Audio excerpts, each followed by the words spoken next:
COVID disebabkan oleh SARS-CoV-2. Yang muncul pertama kali namanya keluarga beta. Kalau kamu cek data saya yang lama, pernyataan saya, keluarga beta. Kemudian dari beta muncul keluarga gamma. Saya masih ingat tuh, dulu ada varian 640 yang pernah terdeteksi di Jogja, di mana segala macam itu. Keluarga gamma ini nggak ngetop. Dulu kira-kira cuma sebulan 2 bulan pernah heboh, terus hilang.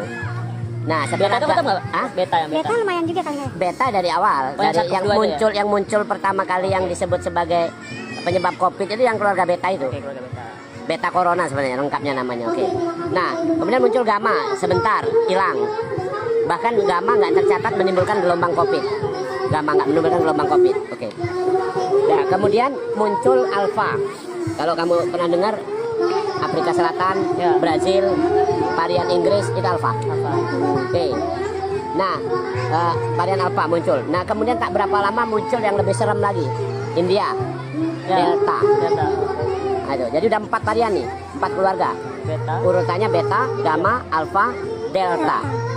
Nah, delta itu kemarin dianggap surut pada bulan Oktober 2021. Somehow nggak tahu.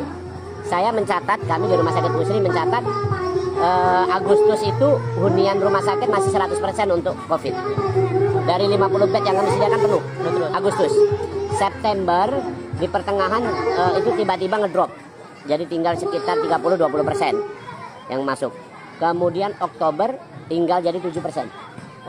Oktober. November sisa-sisa tinggal 5%, 4-5%. Desember nggak ada lagi. Nah, pada pertengahan Desember muncul isu Omicron. Nah, saya mau sampaikan, itu varian yang kelima. Jadi jangan kira varian ini satu. Jadi yang kalian harus catat, beta tadi banyak, gamma banyak, alpha banyak, delta banyak. Yang ngetop delta 1, 2, 3 ada. Omicron sekarang kamu tahu udah ada Omicron, sub Omicron. Ini jadi nggak satu itu kira-kira. Nah, sekarang yang sedang ngetop ini dalam terminologi ilmu infeksi, sesuatu yang sedang trending, sama lah bahasa kitanya viral, maka sesuatu itu akan menjadi dominan di sini. Ada orang nanya sama saya gini, Prof, apakah beta sama gamma, alpha dan delta udah nggak ada lagi? Masih ada, tapi dia kalah tren sama Omicron. Kalah tren ini karena apa? Kalah tren karena dia kena di orang-orang ini atau hidup di orang-orang ini, ya, atau orang ini menjadi reservoir, menjadi sumber penularan. Itu yang ditempati oleh Omicron. Dalam kaidah infeksi ada namanya infeksi sekunder. Infeksi sekunder itu mesti 2 hal yang berbeda. Jadi kalau Omicron udah masuk, maka yang sejenis dengan dia, yang beta, gamma, alpha, delta nggak akan masuk. Paham ya? Yang bisa masuk adalah selain virus. Contohnya kena Omicron, juga kena misalnya tipes, kena faringitis, radang ini karena streptococcus ya, karena bakteri. Nah, itu yang mungkin terjadi. Tapi kalau dia dari virus ini terus masuk ke virus varian, misalnya virusnya variannya dua-dua langsung muncul, nggak terjadi. Saya nggak tahu, somehow itu yang Maha Kuasa kayaknya udah hadir. Kamu tuh kalau nginfeksi mbok ya satu-satu. Nah itu, jadi Omicron tadi sampai di situ lagi. Nah, dari 5 varian ini yang agak unik dan secara molekuler, secara keilmuan yang saya dalami, Omicron. Kenapa unik? Uniknya lebih dari 30 titik mutasi terjadi pada Omicron. Pada Delta cuma 3 tempat, 3 titik. Nih, bentangan segini nih, ini bentangan segini. Ini yang bervariasi itu gen pada S. Gen S spike, saya pernah cerita itu.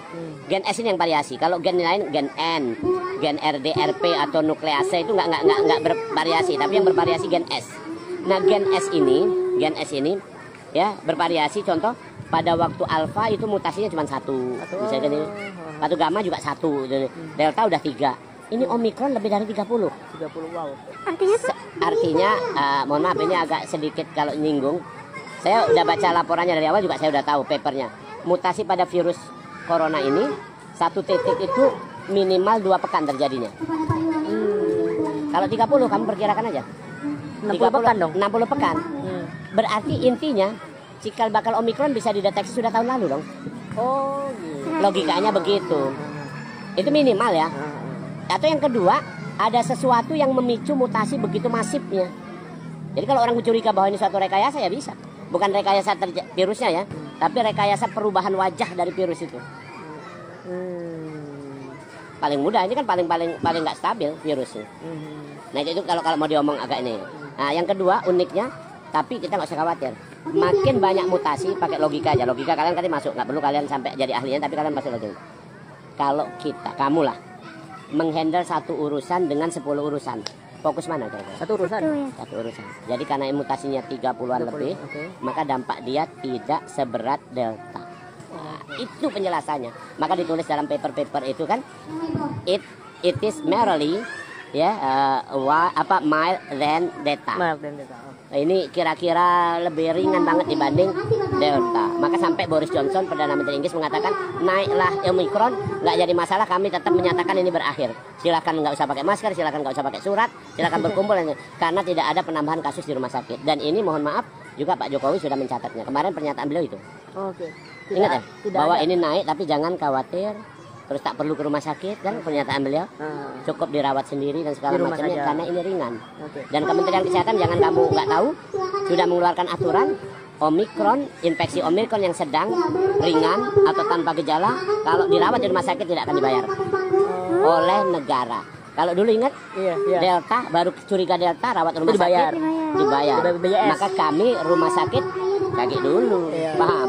Itu uniknya Omikron. Nah, Omikron ini awal muncul pada orang-orang yang sudah satu kena HIV, kedua orang yang sudah vaksin. Jadi ini wajar saja. Cuman jangan salah, saya mohon maaf sering pernyataan petugas dalam hal ini petugas pemerintah itu salah kaprah. Apa itu? Mari kita galakkan vaksin, booster segala macam. Walaupun bisa kena Omikron, kan melunturkan pernyataannya sendiri. Omikron itu memang kemungkinan diduga menurunkan efektivitas vaksin. Tapi tidak sampai kepada grade yaitu menghilangkan proteksi vaksin terhadap gejala berat dan arah kematian. Jadi dengan dia sudah divaksin dia akan lebih misalnya kena Omikron tetap tidak akan berat dan mohon maaf tidak mengarah kepada kematian. Jadi seperti itu. Artinya simpulannya vaksin masih tetap suatu hal yang berguna. Jadi, nah ini pernyataan pemerintah sendiri kan, petugas saya itu kan yang salah tadi ngomong. Walaupun sudah divaksin masih bisa kena Omikron. Ya orang terus nanya, kalau gitu ngapain divaksin? Iya benar. Salah ngomong, apalagi wartawan kalau nulis ya sudah. Tambah iya. Nah, tapi itu tetap perlu berarti ya, booster pun perlu ya, Prof. Booster itu perlu. Aku bukan asal ngomong kan, aku udah duluan di booster kan. Cuman jadi catatan, ini banyak yang salah kaprah. Booster itu minimal 6 bulan dari dosis yang kedua. Kalau sudah lewat, Prof, itu gimana? Lebih bagus, saya 8 bulan. 6 sampai 9 bulan sebenarnya.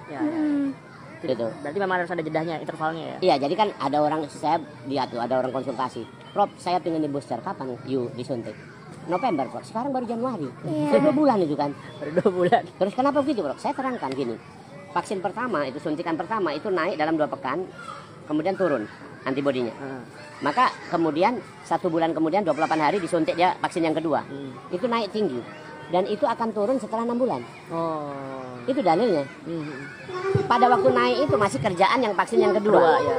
6 bulan dia mulai turun. Ada yang bertahan sampai 9 bulan baru turun. Makanya 6 sampai 9 bulan tadi. Begitu dia mau siap-siap turun, dia hantam booster.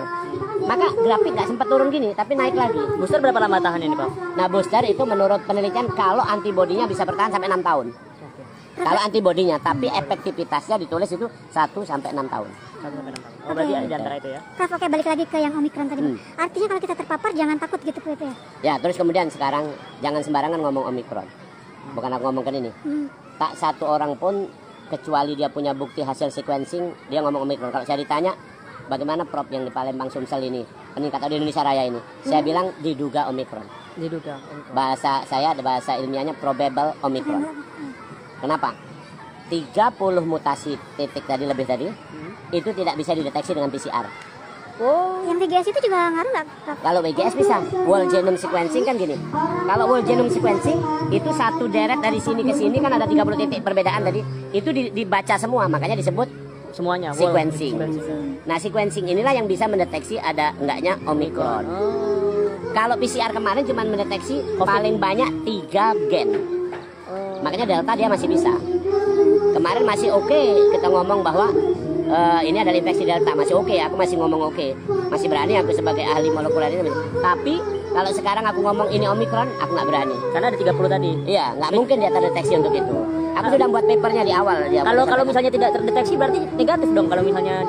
Jadi kalau ini, nah ini makanya ada kalau tidak terdeteksi seperti sekarang kamu punya teman misalnya positif, itu adalah positif kita sebut COVID aja. COVID aja ya. Nah untuk verifikasi kalau memang kita curiga Omikron, sampel dia kita kirim ke Jakarta, Litbangkes. Tapi pada hasilnya lama banget itu kan, Prof. Memang, jadi sequencing itu kalau kerja normal biasanya 2 pekan.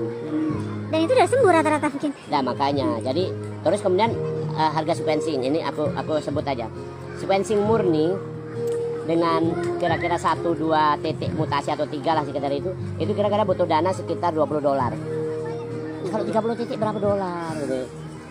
Saking Aku pernah banyaknya. mengajukan yang kamu tulis itu yang aku nggak jadi genome sequencing yang di Sumsel itu aku udah tanya untuk WGS itu satu sampel itu agak murahnya aja, semurah-murahnya habis 7 juta. Siapa yang mau bayar? Nah ini coba kamu bayangkan itu betapa besar Padahal waktu itu problematika ini. Prof pernah bilang kalau mempercepat ya kita bikin WGS sendiri di Sumsel kan. Benar, gitu kan. benar, Tapi benar. terkendala dananya karena Dan begini ya. siapa kan mertua aku juga udah meninggal.